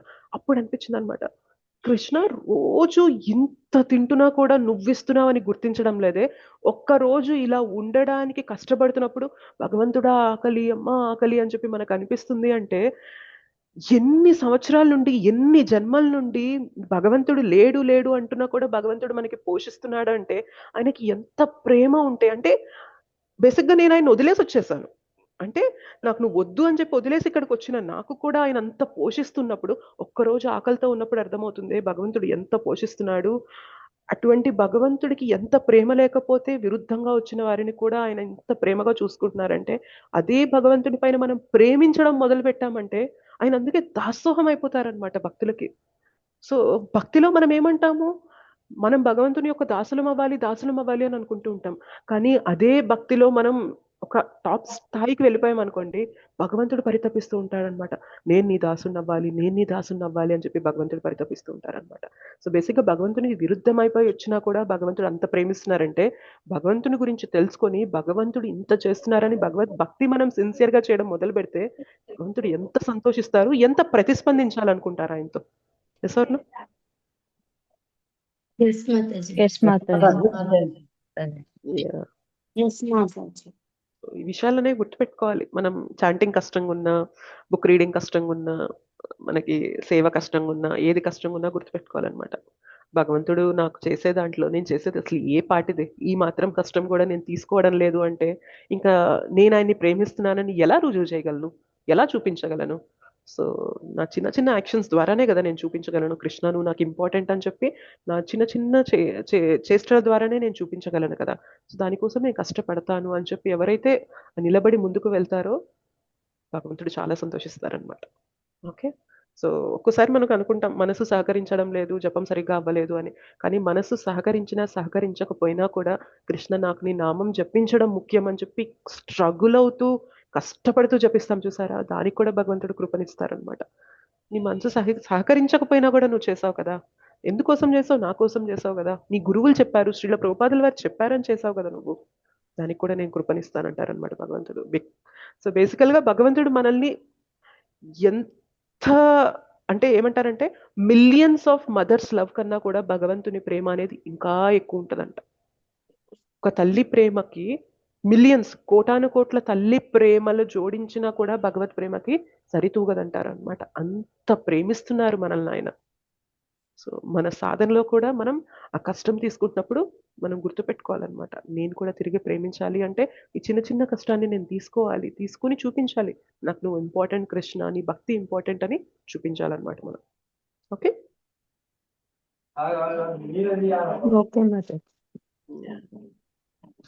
సంహో ఒక్కోసారి టాపిక్స్ లోపలికి వెళ్ళిపోతాయి, ప్లాన్ చేయం కానీ అట్లా వెళ్ళిపోతుంది. ఓకే 13.17 చూద్దాము. 7:20 అయిపోయిందా? ఓకే ఓకే ఈ శ్లోక రేపు చూద్దామా? రేపే చూద్దాం మాతాజీ. సారీ, ఒక్క శ్లోకానే కవర్ చేయగలిగాను, ఐఎమ్ వెరీ సారీ. అయ్యో క్లియర్ గా అర్థమైంది మాతాజీ, అది చాలు.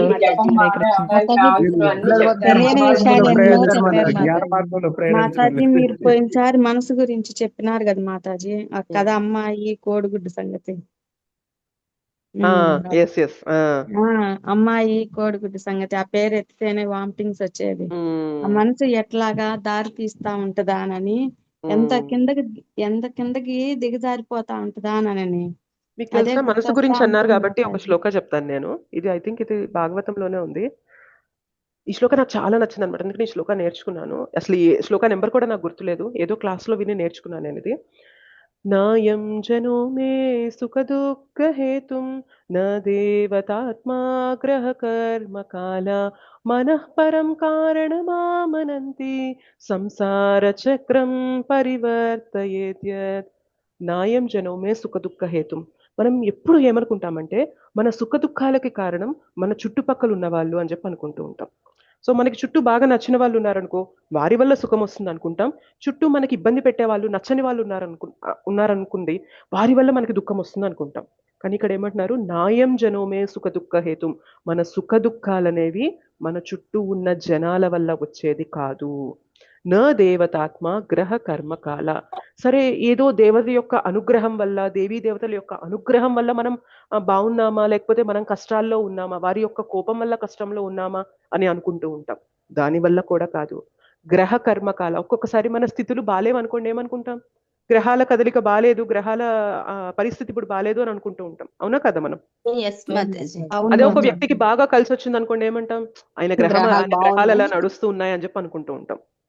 ఎస్, ఇంకేమంటాం మనము, మన యొక్క పరిస్థితి బాగాలేదనుకోండి, మన కర్మ బాగాలేదు అని అనుకుంటూ ఉంటాం. పరిస్థితి బాగుందనుకోండి, ఆయనకేమ్రా మంచి కర్మ నడుస్తుంది అని చెప్పి చెప్తూ ఉంటాం. Yes or no? ఇంకో ఏమంటాం, కాలం సమయం బాగాలేదు అంటాం, లేకపోతే సమయం కలిసి వచ్చింది అని అనుకుంటూ ఉంటాం. సో నా దేవతాత్మ గ్రహ కర్మ కాల. దేవతల వల్ల కానీ, గ్రహాల వల్ల కానీ, కర్మ వల్ల కానీ, కాలం వల్ల కానీ కాదు. మనః పరం కారణమామనంతి. మన యొక్క సుఖ దుఃఖాలన్నిటికీ కూడా కారణం ఏంటి అంటే మన మనస్సు మాత్రమే. అది పూర్వజన్మ సుకృతం కదా మాతాజీ.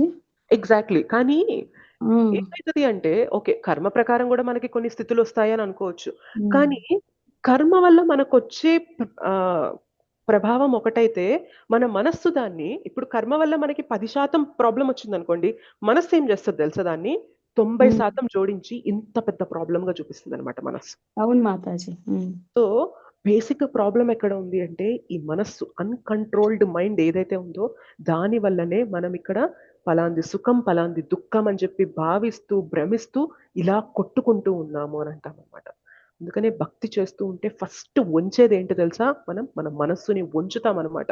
అందుకే భక్తి కష్టంగా ఉంది, కష్టంగా ఉంది అని ఎందుకంటామంటే, ఎందుకు కష్టంగా ఉంది అంటే, ఏదైతే మనల్ని ఇప్పటిదాకా ఆడించిందో దాని యొక్క పిలక పట్టుకుంటున్నాం మనం ఇప్పుడు. దాన్ని వంచుతున్నాం కాబట్టి భక్తి కష్టంగా ఉంటదనమాట మనకి. జపం చేయాలనిపించదు, కథ వినాలనిపించదు, భాగవతం చదవాలనిపించదు, భగవద్గీత ఎందుకని మాతాజీ చదవాలనిపించదు. అట్లాగా ఒక్కోసారి అట్లా అయిపోతా ఉంటది, అసలుకి ఏమి ఇష్టమే మనస్సు ఉండదు ప్రభావం అసలుకి. మనస్సు ప్రభావం మాతాజీ అంతే. మనస్సు ప్రభావం అంతే. ఒక్కోసారి అయితే బాగా ఆసక్తిగా ఉంటది, ఇంట్రెస్ట్ గా ఉంటది అందుకని ఒక్కోసారి. ఏం చేయాలంటే సాంగత్యంలో ఉంటూ ఉండాలి మాతాజీ. మనస్సుని ఒంటరిగా మనం జయించలేమనమాట. చాలా కష్టం, చాలా పవర్ఫుల్ అనమాట అది. మాయాదేవి ఏజెంట్ అంటారనమాట. మాయాదేవి దగ్గరున్న పెద్ద అస్త్రం ఏంటి అంటే మన మనస్సు అనమాట. మన మనస్సుని పట్టుకొని మనల్ని ఆడించడానికి మాయాదేవి ప్రయత్నిస్తూ ఉంటది. భక్తుల సాంగత్యంలోకి వచ్చేసామనుకోండి, మనకు అర్థమవుతుంది, అరే నేను అసలు ఏం చేస్తున్నాను, వీళ్ళు ఇంత కష్టపడుతున్నారే భగవంతుని గురించి, నేను అసలు ఏమి అంటే ఏమీ చేయడం లేదే అని ముందు మన పైన మనకి సిగ్గేస్తుంది అనమాట. సో మన పైన మనకి అసలు ఏంది ఇంత అధమ స్థితిలో ఉన్నాను అని చెప్పి మన పైన మనకి సిగ్గేసి వాళ్ళ దగ్గర నుండి నేను నేర్చుకోవాలి, వాళ్ళు ఎలా చేస్తున్నారో నేను అలా ప్రయత్నం చేయాలి అని వాళ్ళ దగ్గర మనం ఇన్స్పిరేషన్ తీసుకొని ముందుకెళ్తూ ఉంటాం అనమాట. అందుకనే సాంగత్యం అనేది చాలా ఇంపార్టెంట్ అనమాట. లేదు అంటే మనస్సు ప్రలోభాలకి వెళ్ళిపోతాం అనమాట. చాలా కష్టం. ఓకే. సో కష్టాలన్నిటికీ మనకి ఏదైతే కష్టాలని ఫీల్ అవుతున్నామో, లేకపోతే ఏదైతే సుఖాలను అన్ని ఫీల్ మనసే. అవుతున్నామో అన్ని కూడా మనస్సు నుండే ఉద్భవిస్తున్నాయి అనమాట. మూలక భక్తిలో మనం చేసేది ఆ మనస్సుని ఫస్ట్ ఉంచుతాం అనమాట. అందుకే మనకి ఫుడ్ రిస్ట్రిక్షన్స్ కూడా ఎందుకు చెప్తారు? ఆనియన్ గార్లిక్ తినొద్దు, టీ కాఫీ తాగొద్దు, ఆల్కహాల్ తీసుకోవద్దు, ఇట్లాంటివన్నీ ఎందుకు చెప్తున్నారు? ఏదైతే మనల్ని మనస్సుని ఇంకా ఏం చేస్తారు, ఇంకా రజోగుణం తమోగుణం వైపు తీసుకెళ్లే ఆహారాలు ఉంటాయో వాటిని వద్దు అని చెప్తున్నారనమాట. ఎందుకంటే మనస్సుకి మనం అట్లాంటి ఆహారం స్వీకరిస్తూ ఉన్నాం అనుకోండి, మనస్సుని నియంత్రణలోకి తేవడం అనేది చాలా కష్టం, కుదరని పని. మనం ఒకవైపు మనస్సుని నియంత్రించాలని ప్రయత్నిస్తున్నాము, ఒకవైపు ఆహారమేమో మనస్సుని ఇంకా ప్రలోభానికి గురి చేసే ఆహారాన్ని ఇస్తున్నాం అనుకోండి, ఎట్లా నిలకడలోకి వస్తుంది? రాదు. అందుకనే కొన్ని రిస్ట్రిక్షన్స్ అనేవి మనకి ఇస్తారనమాట భక్తిలో. ఆ రిస్ట్రిక్షన్స్ ఫాలో అవుతూ సాధన చేసామనుకోండి, మనకి మెల్లగా మనసుని కంట్రోల్లోకి తీసుకురావడం అనేది పాసిబుల్ అవుతుంది అనమాట. ఓకే. ఆహారం కూడా తినాలా అని అనిపిస్తానే ఉంటది మాతాజీ. అది ఆ మనసు వల్ల ఆహారం కూడా తినాలనిపిస్తా ఉంటది. అది మెల్లగా మనం భగవత్ ప్రసాదం తీసుకునే కొద్దీ అన్ని మెల్లమెల్లగా సెట్ అవుతాయి మాతాజీ. ఇట్లా ఓవర్ నైట్ జరగదు ఏది కూడా, టైం పడుతుంది, అవును ప్రాక్టీస్ మాతాజీ. కావాలి. అప్పటిదాకా మనం ఓర్పుగా ఉండాలన్నమాట కొంచెం.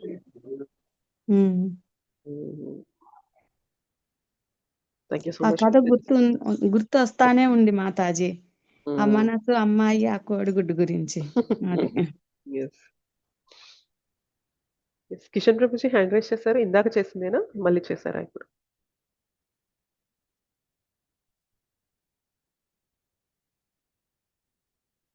ఓకే. కమలాకుమారి మాతాజీ మీరు కూడా ఇందాక చేసిందేనా హ్యాండ్ రైజ్?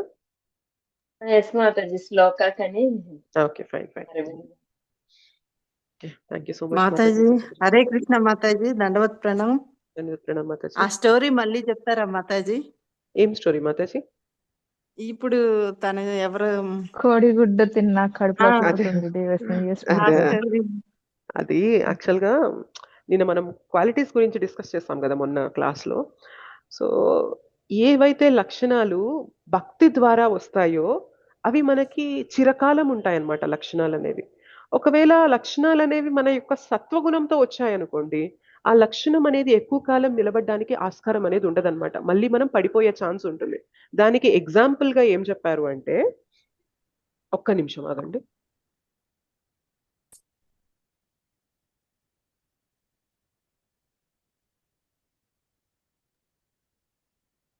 సో దానికి ఎగ్జాంపుల్ గా నేను భక్తి శాస్త్రి క్లాస్ వింటున్నప్పుడు గౌరాంగ్ దర్శన్ ప్రభుజీ ఒక ఎగ్జాంపుల్ చెప్పారు. ఏమన్నారంటే, సో ఒక మాతాజీ చిన్నప్పుడు ఆమె నేచర్ ఎలా ఉండేది అంటే, ఇలా కోడిగుడ్డు కానీ మాంసం గురించి కానీ అట్లా మాట్లాడితే ఆవిడకి కడుపులో వికారం అనేది వచ్చేదంట. ఓకే. సో ఆవిడకి అసలు దాని గురించి టాపిక్ ఎత్తితేనే వామిటింగ్ సెన్సేషన్ వచ్చేసేదంట.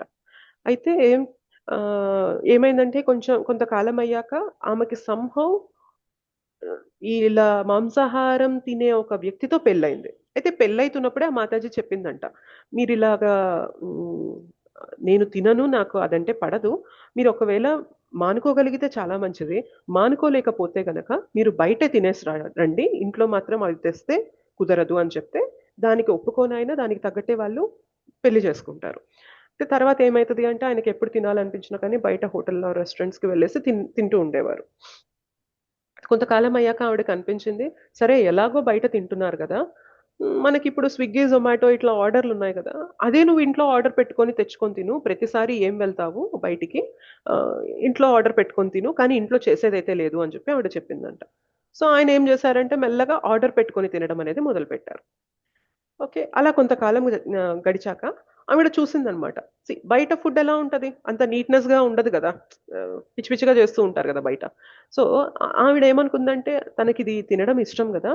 అండ్ బయట సరిగ్గా చేయడం లేదు కాబట్టి సారీ ఇంకొక్క నిమిషం ఆగండి.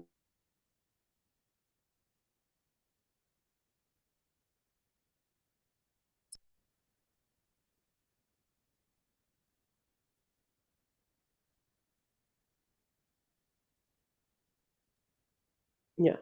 సో, ఆవిడ నేను చేసి పెడతాలే, కానీ నేనైతే మాత్రం తినను అని చెప్పి అట్లా ఆ స్థితికొచ్చిందనమాట. సో, మెల్లగా తెచ్చి చేసి పెట్టడం అనేది మొదలుపెట్టింది. కొంతకాలం అయ్యాక ఆమేమనుకుంది అంటే, చేసి పెట్టే వాళ్ళకి దాని రుచి అనేది ఎలా ఉందో తెలిస్తేనే మంచిగా చేయగలుగుతారు గదా! సో, నేను చేసి పెడుతున్నాను గానీ, ఇది ఎలా ఉంటుందో నాకు తెలియాలి గదా! అని చెప్పి మెల్లగా ఆవిడేం చేసిందంటే, ఆ చేసింది ఆవిడ కూడా తినడం అనేది మొదలుపెట్టిందనమాట. సో, ఎంత వరకు ఆమెకు ఆ టేస్ట్ నచ్చి ఎంత తినడం మొదలుపెట్టిందంటే, ఇంకా ఆవిడ ఒక ఛానెల్ పెట్టి యూట్యూబ్‌లో నాన్ వెజ్ రెసిపీస్ ఎలా చేయాలి అని ఆవిడే వీడియోస్ పోస్ట్ చేసే స్థితికి వెళ్ళిపోయిందనమాట. సో, ఒకప్పుడు మాంసాహారం తినకూడదు అని గట్టిగా ఉన్న ఆవిడ, ఇవాళ వాటి పైననే రెసిపీస్ అనేవి పెడుతుంది అంటే, మనకి భక్తి లేకుండా ఏదైతే మంచి గుణం అనేది ఉంటుందో, ఆ మంచి గుణం అనేది ఎక్కువ కాలం నిలబడదనమాట.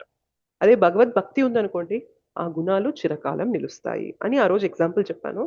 మాతాజీకి అది బాగా కనెక్ట్ అయింది అని చెప్పి అన్నారు. Thank you Mataji. Thank you Mataji. Thank you Mataji. Thank you so much Mataji.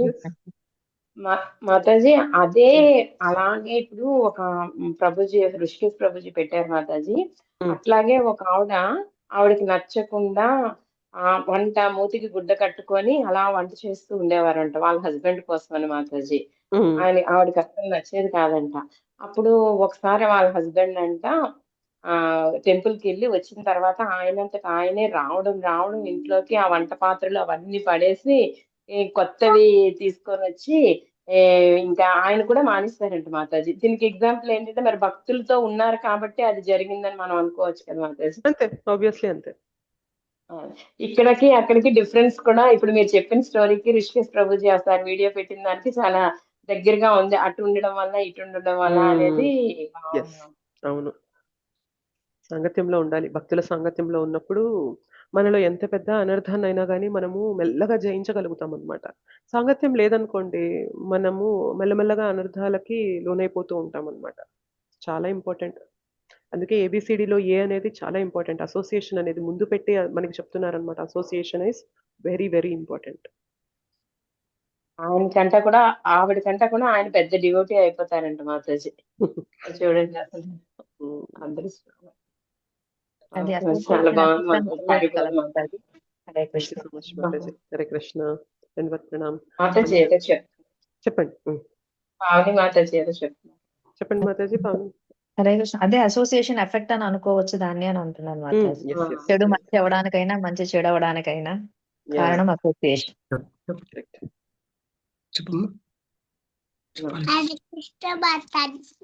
Hare Krishna. నీ పేరేంటి?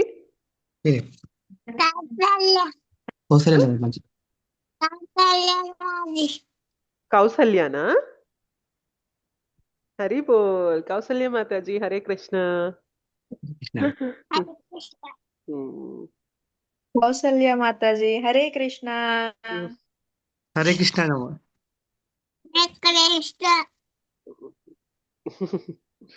నైస్ ప్రభుజీ. హరే కృష్ణ మాతాజీ. హరి బోల్. హరే కృష్ణ ప్రభుజీ. హరే కృష్ణ మాతాజీ. ప్రణామ్ మాతాజీ. మాతాజీ యొక్క శ్లోక మీరు చెప్పారు కదా, అది సరౌండింగ్స్ వల్ల మనం బాధపడ్డము అని రిలేటెడ్ ఆ శ్లోక ఇంకొకసారి చెప్తారా మాతాజీ? ఏది మనసు గురించి చెప్పిందా? భాగవతంలో భాగవతంలో శ్లోక అది. అది ఓకే. మీకు ఆ శ్లోక రిఫరెన్స్ కావాలి అంటే నేను ఒకసారి వెతికి పంపిస్తాను మాతాజీ. ఓకే, థ్యాంక్ యూ పంపించండి మాతాజీ. మాతాజీ. Thank you. పంపించండి Mataji. Thank you so Hare much. Krishna Mataji, దండావత్ ప్రణామ్. దండవత్ ప్రణామ్. హరే కృష్ణ. బాగా చెప్పారు మాతాజీ క్లాస్. హరే కృష్ణ మాతాజీ, హరే ధన్యవాద కృష్ణ. ప్రణామం. దండవత్ ప్రణామ్. Thank you so much. Hare Krishna. పంచకల్పతరుభ్యశ్చ కృపా సింధుభ్యేవ చ పతితానాం పావనేభ్యో వైష్ణవేభ్యో నమో నమః. అనంత కోటి వైష్ణవ వృంద की जय. श्रील प्रभुपाद की जय. श्रील गुरुदेव की जय. निताय गौर प्रेमानंद. हरि हरि बोल. హరి హరి బోల్. హరి బోల్. Hare Thank you so Krishna much Mataji. Mataji and Prabhuji. Hare Krishna. దండవత్ Pranam Mataji. Dandavat pranam. Hare Krishna. రాత్రికి ఉందా మాతాజీ 8 గంటలకి క్లాస్ ఉంది మాతాజీ, రాత్రికి ఉంది. Bhagavad Gita? Okay, thank you. Hare Krishna Hare Mataji. Krishna Mataji, దండాత్ ప్రణామ్ మాతాజీ. దండవత్ ప్రణామ్. హరే కృష్ణ.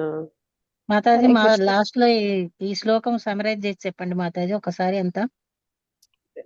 16th దా? అవును మాతాజీ, మళ్ళీ ఒకసారి అంతా భగవంతుడు లాస్ట్. చరాచరలో అంటే కదలిక ఉన్న వాటిలో కూడా కదలిక లేని వాటిలో కూడా పరమాత్మగా ఉంటారన్నమాట. సో కదలిక ఉన్న వాటిలో అంటే జీవం ఉన్న వాటిలో అన్నమాట. సో మనుష్యులు, జంతువులు అన్నిట్లో కూడా పరమాత్మ ఉంటారు. అండ్ కదలిక లేని వాటిలో అంటే మనకి ఏవైతే వస్తువులు ఉన్నాయో వాటిలో కూడా భగవంతుడు పరమాత్మగా ఉంటారన్నమాట. వాటిలో పరమాత్మగా ఉన్నారు కాబట్టే ఆ వస్తువులు ఆ విధంగానే ఉంటున్నాయి అన్నమాట. మనం ఎగ్జాంపుల్ చెప్పుకున్నాం, ఉప్పు, పంచదార, కారం అని చెప్పి చెప్పుకున్నాం. అవును సో మాతాజీ. వాటికి ఆ గుణం అనేది పరమాత్మ ఉన్నారు కాబట్టే అలా ఉండగలుగుతున్నారని తెలుసుకున్నాం. అండ్ ఇంకో పాయింట్ ఏం తెలుసుకున్నామంటే భగవంతుణ్ణి మన యొక్క భౌతికమైన ఇంద్రియాలతో తెలుసుకోలేము. భగవంతుణ్ణి తెలుసుకోవాలి అంటే భగవంతుడు ఆధ్యాత్మికమైన వ్యక్తి కాబట్టి ఆయన్ని తెలుసుకోవాలంటే మనకి ఆధ్యాత్మికమైన ఇంద్రియాలు కావాలి. మనం భగవద్భక్తి చేస్తూ ఉంటే ఏమవుతుంది అంటే మన భౌతికమైన ఇంద్రియాలకి ఆధ్యాత్మికత వస్తుందన్నమాట. అవి ఆధ్యాత్మికమైనవిగా మారిపోతాయి. సో అట్లా ఎప్పుడైతే మారుతాయో అప్పుడు మాత్రమే భగవంతుడిని తెలుసుకోగలుగుతాము. దానికి బెస్ట్ వే ఏంటి అంటే మన యొక్క నాలుకతో హరినామాన్ని జపించడం అనమాట. అలా జపిస్తూ ఉంటే మెల్లగా భగవంతుడు మనకి అర్థమవుతారనమాట. సో భౌతికమైన ఇంద్రియాలు అంటే మన కళ్ళతో కూడా భగవంతుడిని చూసిన వాళ్ళు ఉన్నారు.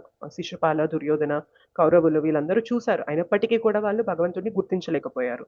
కానీ చూడని రుక్మిణీదేవి కూడా భగవంతుడిని గుర్తించగలిగింది. ఎందుకు అంటే ఆవిడ భగవంతుని యొక్క కథ అనేది వినడం ద్వారా ఆ చెవులకి ఆధ్యాత్మికత అనేది వచ్చేస్తుంది కాబట్టి మనసులో భగవంతుడిని ఆరాధించడం అనేది మొదలుపెట్టింది అనమాట. సో బేసిక్ గా మన యొక్క భౌతికమైన ఇంద్రియాలతో భగవంతుడిని తెలుసుకోలేము, ఆయన అందడనమాట.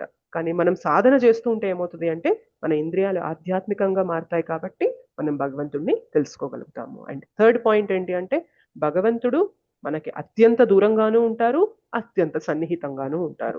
భక్తి చేస్తే అత్యంత సన్నిహితంగా ఉంటారు, భగవద్భక్తులకి సన్నిహితంగా ఉంటారు, అభక్తులకి దూరంగా ఉంటారు. భగవంతుడు గోలోక్లో ఉండి చాలా దూరంగా ఉన్నారు, కానీ అదే భగవంతుడు మన హృదయ నివాసి అయి ఇక్కడ పరమాత్మగా ఉండి మనకి అత్యంత సన్నిహితంగా ఉన్నారు అని తెలుసుకున్నాం. ఓకేనా? ఓకే మాతాజీ, ఓకే మాతాజీ, చాలా బాగా చెప్పాను మాతాజీ. ఇది కూడా హరే కృష్ణ పెట్టండి మాతాజీ. మాతాజీ. పెడతాను మాతాజీ, రికార్డింగ్ హరే పెడతాను. కృష్ణ మాతాజీ. రికార్డింగ్ పెట్టండి మాతాజీ. హరే కృష్ణ మాతాజీ. హరే కృష్ణ. ఆ, నన్ను స్మరించు, నిన్ను స్మరిస్తాను. నన్ను విశ్వసించు, నిన్ను ఉద్ధరిస్తాను. నాపై భారం ఉంచు, రక్షకుడిగా ఉంటాను. నన్ను శరణాగతి చెందు, నేనే చూసుకుంటాను. నేను ఎక్కడో లేను, నీ హృదయంలోనే అంతర్యామి అయి అన్ని చూస్తున్నాను. నిన్ను నేనే రక్షిస్తాను. మరి అది మాతాజీ, నాకు చేతయింది అదే మాతాజీ. మన ఫ్యామిలీలో అందరూ అట్లా ఉండదు కదా మాతాజీ. మనం ఒక్కళ్ళు ఉన్నా గానీ మనం అందరికి అడ్జస్ట్ అయిపోతుండాలి కదా మాతాజీ.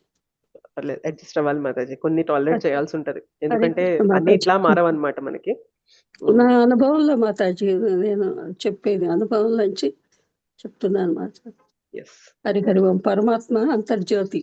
నారాయణ హరి ఓం, నారాయణ హరి ఓం. కేశవ హే, మాధవ హే, నారాయణ హరి ఓం, నారాయణ హరి ఓం. పరమాత్మ అంతర్జ్యోతి, నారాయణ హరి ఓం. మాతాజీ బాగుంది మాతాజీ, క్లాస్ మంచిగా చెప్తారు మాతాజీ మీరు. హరే కృష్ణ. మీరు చెవులతో విన్నా సరిపోతుంది మాతాజీ సత్సంగం పొద్దున్నే లేవగానే. Hare Krishna Mataji. Hare Krishna. Thank you Mataji. Clear.